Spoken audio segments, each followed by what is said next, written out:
I don't think the Dragons have seen anything like this product before. They're going to either get it or not get it.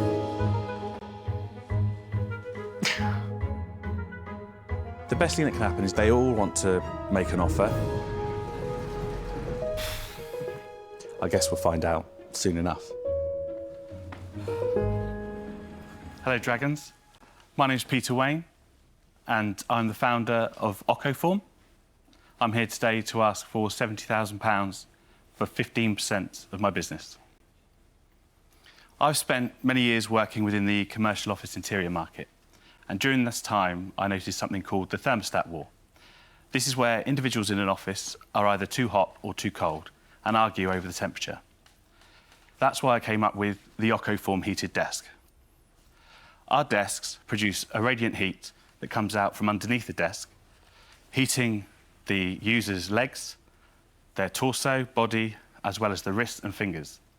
We've developed a home working desk as well as a commercial desk, and the reason we are looking for investment is we want to launch this, go big and get the name out there and become synonymous with what we're doing in the office space. So I'd like to welcome any questions, and also please feel free to come and touch one of my desks. Self-heating desks for both business and home use is the brainchild of Peter Wayne. So the heat is actually coming out from underneath the desk here. Can you feel it on your legs? Yeah, you can feel it on your legs, yeah. He's asking for £70,000 in return for 15% of his energy-saving business. This fan heater here is 3,000 watts.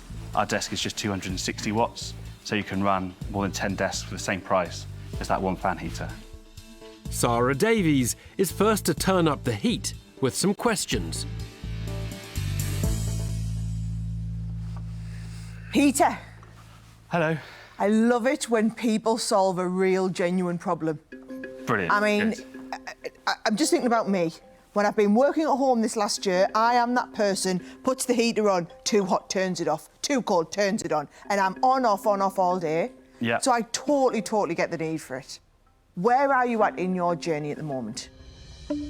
We are sort of pre-revenue. We started the business about 12 months ago now, and we've just got an order for 400 units, and that's with a company called Coble, who will be reselling into the likes of Dunelm, Very Group, Argos, so they will be acting as our distributor, and we're in talks with B&Q, but they're early stage talks at the moment. OK, so what does that retail at? That would retail at 349. And what do you sell it to wholesale for? Wholesale is 139. And what's it costing you to make? 101. I would have expected slightly higher margins. Yeah, office furniture industry, there's not loads of margin to make in desks. But I've no doubt we can get this for less than £101.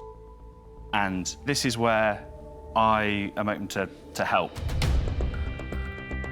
The entrepreneur reaches out for some Dragon assistance to improve his meagre margins. But first, Peter Jones wants to know more about the heated desk head honcho. How did you come up with this, Peter? What do you do? What's your background? What's your living? So I worked in office furniture for a number of years with my dad's company from the age of 18 for about 8 years, and then I went back to work for him in 2015. Okay. He became ill, and I said I'd go back and help him until he got better. But he didn't. Oh, I'm terribly sorry. Worked from home, sort of family guy, really didn't ever want to make it anything big. But when he was ill, I came in and said, let's go for it. Obviously, family need money and things like that. So, 2017, I turned over 860,000. He died in January, and I did 8 years. So, this is what I sort of focused on, and I had lots of people interested in it and said, go and try it. And that's where you started. And have you still got the business that you took over? Yeah, but I'm ready to step away from that now. Okay. I'm sorry to hear about your father. And Thank you. An emotional interchange as Peter reveals a personal loss, along with a newfound focus on his furniture concept. Tuka Suleiman now wants to establish where he's got to on his journey to making this business a success. Peter, have you delivered any of these to this distributor? Not yet, no. So the question is, the product's not proven, the distributor's not delivered any to any retail, so you've got no knowledge that they can sell it, they can't sell it. Risk. Now, can you convince me that you've sold so many on your website and there is maybe a light of hope there, Yeah. direct to consumer? We haven't sold many on the website. We've sold less than 20 on the website. 20. Peter, you spoke a lot about the importance of building a brand, right? Building that direct-to-consumer business, and you said with the money from the investment today, if you were to be successful, you want to go big and get the name out there. So, with the money, we do want to look. I need help in terms of marketing, definitely. Do you have a marketing strategy?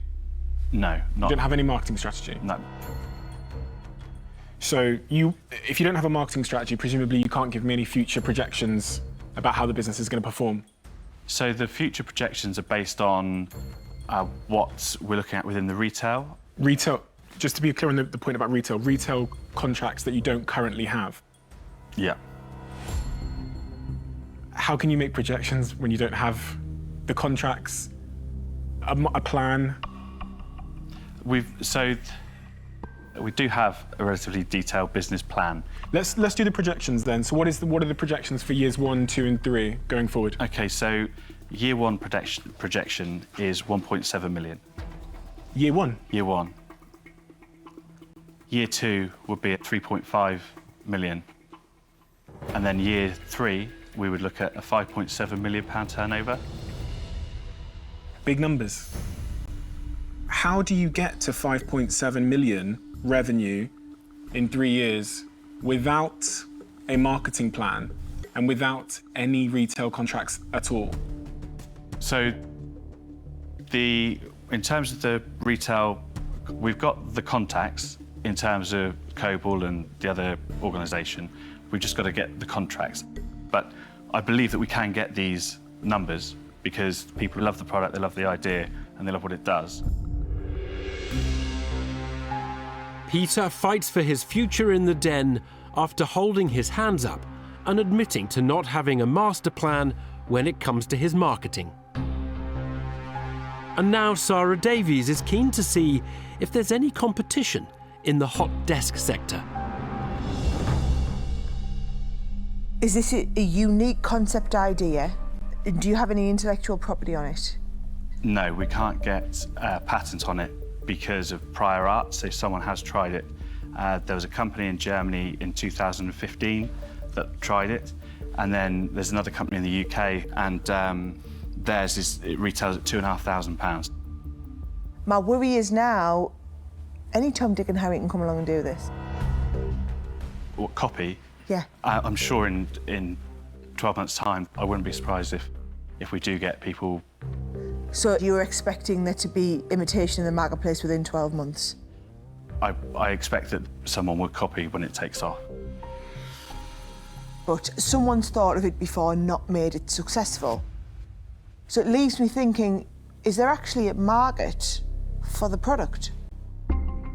The market is massive. It's not just... But if the market was massive, I can't understand why people aren't in there doing it. I'm not convinced that this is going to work as a business, because I think if it did, it would be already. So I definitely won't be investing today, so I'm out. Sarah Davies can't see a future for the furniture venture and becomes the first dragon to hot-foot it away from the discussion. Does Peter Jones see an investment opportunity in the desk proposition? Peter, I think it's really clever, Then I go to the phase of where's your protection across the business? You were very honest, you haven't got any protection. Then you go to the place of, okay, well, where's the margin now? But you haven't got a margin play here. And as you increase sales, you might expect that your margin potentially will increase, but I'm not so sure it will. So you've got a really neat idea. You clearly have come up with a great concept, but it's not something I'm going to invest in today, and sadly, I'm out. Peter, I feel like it's a great idea, but there are a lot of barriers. The desk for at home, you know, I can't imagine the sort of compelling reason why you'd buy that. And when you go into the commercial environment, I still don't think that overcomes thermostat wars, because I still think people are going to think I'm too hot or I'm too cold, even if my desk is on. So I want to love it, but I'm not convinced. So I'm afraid I won't be investing. I do wish you all the luck, though, but I'm out. Peter, you've got some orders. Unfortunately, you've got no results. You've got a good idea, but you haven't sold any. Puts a question mark as an investor. So for that reason, I'm not going to invest them out. OK, thank you. 3 more dragons depart, and Peter is feeling the heat. Will Stephen Bartlett overlook the missing marketing plan and table a bid? Peter, I got to try the product, and I sat in it. I thought, oh, this is cool, right? But then when you think about the sort of economics for the customer that's going to be buying this, cool isn't enough. You know, I now know this exists from seeing it today, and I still wouldn't buy one. OK. And I thought, so why is that? Well, because I'd just go and buy a little heater. However, my real issue is with the lack of strategy going forward that's going to achieve these very ambitious revenue numbers. And you've admitted that. Yep. I really, really, you know, I appreciate how difficult this was for you today. I felt that, right? But for me, this isn't an investable business. And so I'm out. No problem. Thank you very much. Thanks, Peter. Thank you. 5 no's, and Peter's proposal tanks in the den. He departs with neither cash nor a dragon partner. I'm obviously disappointed in how it went, because I genuinely thought we were going to get some investment. I find that really frustrating when it's a real problem and you think, yes, great solution to the problem, and then the business just doesn't stack. I don't think there's anything I could have done differently. Yeah, it just wasn't meant to be this time.